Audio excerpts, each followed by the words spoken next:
Today, I'm announcing several initial steps my administration is taking to curb this epidemic of gun violence. Much more need be done, but the first, want to rein in the proliferation of so-called ghost guns.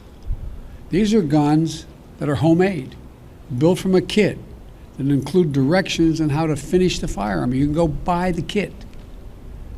They have no serial numbers, so when they show up at a crime scene, they can't be traced. And the buyers aren't required to pass a background check to buy the kit, to make the gun. Consequently, anyone from a criminal to a terrorist can buy this kit in as little as 30 minutes, put together a weapon. You know, I want to see these kits treated as firearms under the Gun Control Act, which is going to require that the seller and manufacturers make the key parts with serial numbers and run background checks on the buyers when they walk in to buy that package. The second action we're going to take, back in the year 2000, the Bureau of Alcohol, Tobacco, and Firearms released a report on its investigations of firearms trafficking in America. The report was of pivotal value. It was an important tool for policymakers when I was in the Senate and beyond, at all levels, to stop firearms from being illegally diverted into dangerous hands. Today, with online sales and ghost guns, times and trafficking methods have changed, and we have to adjust. We also have to ask the Justice Department to release a new annual report.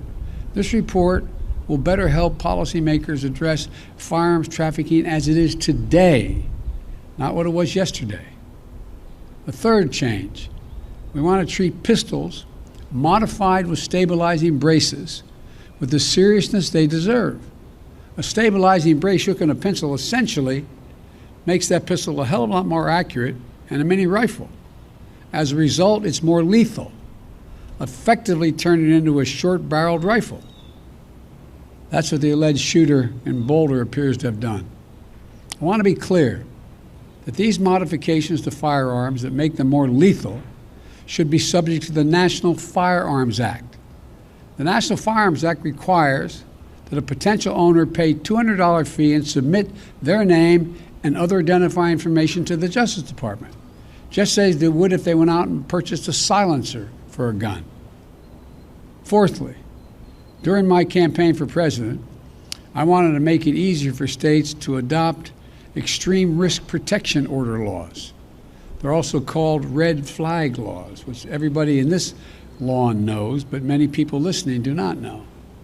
These laws allow a police or family member to petition a court in their jurisdiction and say, I want you to temporarily remove from the following people any firearm they may possess because they're a danger and a crisis. They're presenting a danger to themselves and to others. And the court makes a ruling. To put this in perspective, more than half of all suicides, for example, involve the use of a firearm. But when a gun's not available, an attempt at suicide, the death rate drops precipitously. States that have red flag laws have seen the reduction in the number of suicides in their states. Every single month, by the way, an average of 53 women are shot and killed by an intimate partner. I wrote the Violence Against Women Act. It's been a constant struggle to keep it moving. We know red flag laws can have significant effect in protecting women from domestic violence.